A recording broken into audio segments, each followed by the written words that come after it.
मंडी जिला के सुंदरनगर विधानसभा क्षेत्र के तहत आने वाले दुर्गम क्षेत्र चरखड़ी में बहुत से प्रभावित ऐसे थे जिनके पशु खुले में रातें गुजार रहे थे।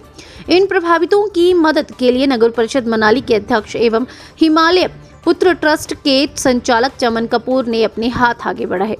आज उन्होंने विधायक राकेश जम्वाल के साथ चरखड़ी में 15 प्रभावितों को गौशालाएं बनाने के लिए जीआई शीट्स बांटी।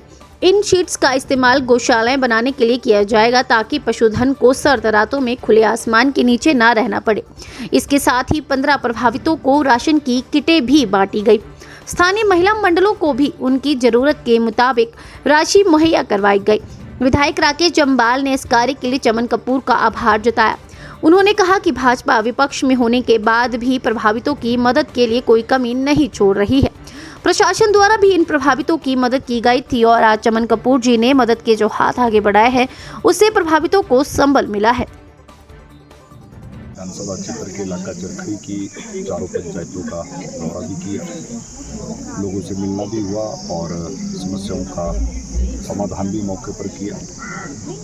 आज हमारे क्षेत्र के लिए सौभाग्य की बात है कि हमारे परम मित्र और हिमालय पुत्रा हमारी जो संस्था है उसके सम्मानीय अध्यक्ष और मनाली नगर परिषद के अध्यक्ष भाई चमन कपूर जी ने मेरे क्षेत्र में जो नुकसान यहाँ पर हुआ था, 14 परिवार जो बेघर हो गए थे, उनके लिए कुछ प्रशासन ने मदद की या कुछ हमने व्यक्तिगत की। उन्होंने उनके पशुधन के लिए यहाँ पर 50 जीआई शीट्स चद्दर जो है वो पशुधन को रखने के लिए वहाँ पर शेड बनाने के लिए दी और साथ ही 15 परिवारों को राशन भी इन्होंने अपनी ओर से वितरित किया।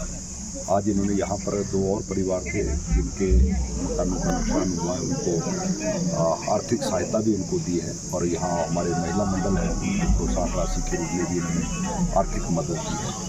बहुत बड़ी मदद मेरे विधानसभा क्षेत्र के इस इलाका चरखड़ी के लिए आज भाई चमन कपूर ने की है। मैं इनका और हिमालय पुत्र संस्था का धन्यवाद करना चाहूँगा। और आज मैं इस क्षेत्र में आया तो मैंने देखा कि 10 महीने पहले जो विकास का कार्य जो थे हमारे विधानसभा क्षेत्र के जहाँ थे वो वहाँ के वहाँ खड़े हैं। हमने अपनी सरकार के समय में प्रयास किया, यहाँ पर प्राइमरी हेल्थ सेंटर खोला गया, यहाँ पर +2 स्कूल में साइंस क्लासेस, यहाँ पर 2 स्कूल, एक स्कूल मिडल था वो कांडी टिकर उसको हमने हाई किया, जम्मू जिलौन स्कूल को हमने मिडल किया। उसके साथ यहाँ पीने के पानी की 8 करोड़ की योजना, सिंचाई की 10 करोड़ से ज़्यादा की लागत की योजना और पंचायतों के गठन भी यहाँ पर 2 पंचायतों की 4 पंचायतें बनाई गई। बहुत से ऐसे विकास के कार्य और यहाँ पर एक रेस्ट हाउस का निर्माण कार्य जिसका निर्माण कार्य लगभग 80% पूरा हो गया है और 20% जो निर्माण कार्य है वहाँ का जस का तस वहीं के वहीं पर है। मुझे लगता है कि 10 महीने में एक पत्थर भी यहाँ पर नहीं लगा पाई कांग्रेस की सरकार और आज हम देख रहे हैं कि इस आपदा की घड़ी में भी लोगों के साथ भेदभाव किया जा रहा है, आर्थिक का रोना रोया जा रहा है कि आर्थिक संकट हमारे पास है। CPS बनाने के लिए, एडवाइज़र बनाने के लिए, चेयरमैन बनाने के लिए इनके पास पैसे हैं, लेकिन लोगों की मदद करने के लिए कहीं पर भी हमेशा आर्थिक सहायता की बात करें कि केंद्र हमको मदद नहीं कर रहा है। केंद्र से मोदी जी की सरकार जो मदद कर रही है उसकी बंदर बांट यहाँ पर की जा रही है और आज मैंने अपने इलाका चरखड़ी में जो स्थिति देखी, 10 महीने पहले जो काम यहाँ पर हुए थे वो वैसे के वैसे ही हैं और आज हम देख रहे हैं कि विकास कार्यों को लेकर चाहे वो नीरी चरखड़ी सड़क की बात थी तो सड़क का निर्माण कार्य भी जितना हमारी सरकार के समय में हुआ उससे 1 इंच भी सड़क आगे नहीं बढ़ी है। तो मैं यही कहना चाहूँगा कि जब से सत्ता परिवर्तन हिमाचल प्रदेश में हुआ है विकास के कार्य पूरी तरह से ठप पड़े हैं, बदला बदली की भावना से काम किया जा रहा है, आपदा की स्थिति में भी लोगों से भेदभाव किया जा रहा है। मुझे लगता है कि ये तर्क संगत रही है और हारे नकारे लोग जो हैं वो लोगों के बीच में जाकर ऐसी झूठी घोषणाएं कर रहे हैं, लोगों को गुमराह कर रहे हैं। अब नया क्रम जो है हिमाचल प्रदेश में शुरू हो गया कि उद्घाटन और शिलान्यास की पट्टिकाओं पर भी जिन लोगों को 2-2 बार लोगों ने हरा दिया उनके नाम जो है वो पट्टिकाओं पर लिखे जा रहे हैं। ये इससे बड़ी लोकतंत्र भावुक हो जाता हूँ जब दुखी लोगों को देखता हूँ। यहाँ पे हमारे जुझारू विधायक राकेश जम्वाल जी, उन्होंने मेरे को मैसेज किया कि यहाँ भी बहुत से लोगों के घर चले गए हैं। सारी उम्र की कमाई करके तिनका जोड़ कर लोग घर बनाते हैं, लेकिन भगवान को क्या मंजूर है, कैसे मंजूर है। इस बार बहुत त्रासदी हुई और इस विपदा की वेदना में इन सब लोगों का दुख दर्द बांटने आया हूँ। तो इसी कड़ी में पहले हम सरका घाट गए, वहाँ कलखर गुम कोई 100 टेंट के करीब वहाँ पे बांटे। उसके बाद फिर पूर्व में रहे मुख्यमंत्री जयराम ठाकुर जी के विधानसभा क्षेत्र में गए, मनाली में भी गए, आनी में भी गए, और अब यहाँ सुंदरनगर विधानसभा क्षेत्र का दौरा किया। तो यहाँ भाई राकेश जम्वाल जी के साथ यहाँ पहुँचा। तो इन्होंने बताया कि यहाँ पे 2-3 गाँव में काफ़ी लोगों के घर चले गए हैं, तो लोग किसी दूसरे के घर में भी रह रहे हैं, और रहने का तो उन्होंने कर लिया है, लेकिन उनका माल मवेशी जितने भी पशुधन है वो सब बाहर है। और आगे सर्दी आने वाली है, तो ये पशु कोई गाय है, कोई भैंस है, कोई दूसरे हैं, तो ये पशु जो हैं सर्दी में मर जाएंगे। इस करके एक दिन इनके साथ बैठे थे, इनके साथ बातचीत हुई। तो इन पशुओं के रख रखाव के लिए, इन पशुओं को शेड बनाने के लिए आज ये जीपें जो है चदरें लेके आई हुई हैं सुंदरनगर से मोबाइल, और 15 परिवारों को जो प्रभावित परिवार हैं उनको राशन की किटें भी बांटी गई।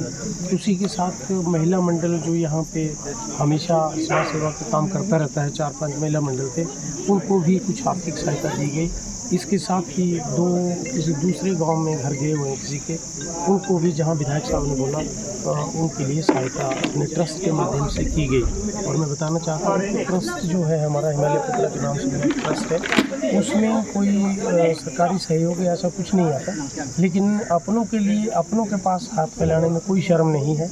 मेरे बहुत से मित्र हैं जो काफ़ी ठीक ठाक पोजीशन में हैं, तो उनसे रिक्वेस्ट करता हूं तो कोई 10,000, 15,000, 20,000, 50,000 उस ट्रस्ट में डाल देता है। आज भी मैंने देखा कि उसमें कुछ लोगों ने पैसे थोड़े बहुत डाले हैं, 4-5 लोगों ने 10-20,000 करके डाले हैं। तो फिर मैंने यहाँ विधायक महोदय को कहा कि गुंजाइश है, अगर किसी को कोई ज़्यादा ही नुकसान हुआ है तो उसको दिए जा सकते हैं। और विधायक राकेश जम्वाल ऐसे जुझारू आदमी हैं, मैंने तो आज पहली बार एक कंस्टिट्यूंसी अंदर से आके देखी कि इतने दूर तक में तो सुंदरनगर में लगता था कि सुंदर सी कंस्टिट्यूंसी है, लेकिन बहुत दूर दराज में।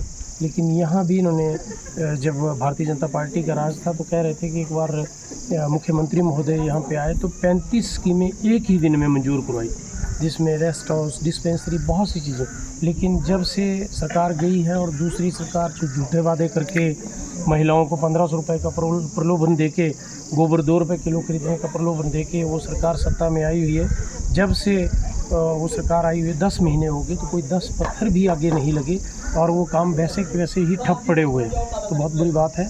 ले ऐसा प्रलोभन देके सत्ता में आ जाना और उसके बाद एक भी काम नहीं करना और लोगों को भगवान के भरोसे छोड़ देना, ये बहुत पाप का काम है, पुण्य का काम नहीं है। क्योंकि जो भी जनप्रतिनिधि है उसका काम है कि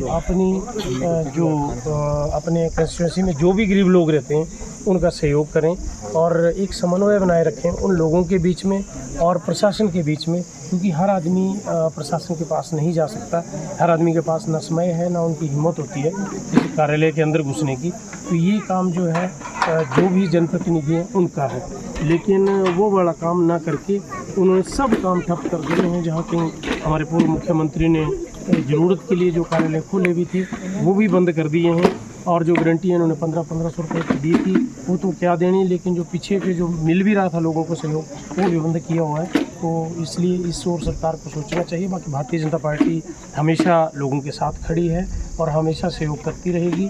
और आज भी जो विधायक महोदय ने बताया था, ये जगह जगह गांव-गांव गए हुए हैं। जिन दिनों भी यहाँ पे कोई त्रासदी हुई तो उन दिनों इनके भी जीजी हालांकि बीमार थे, लेकिन राकेश जी हर गांव पहुँचे, हर बंदे का इन्होंने नोट किया हुआ कि कौन सा आदमी जेन्युइन है जिसको सहायता मिलनी चाहिए।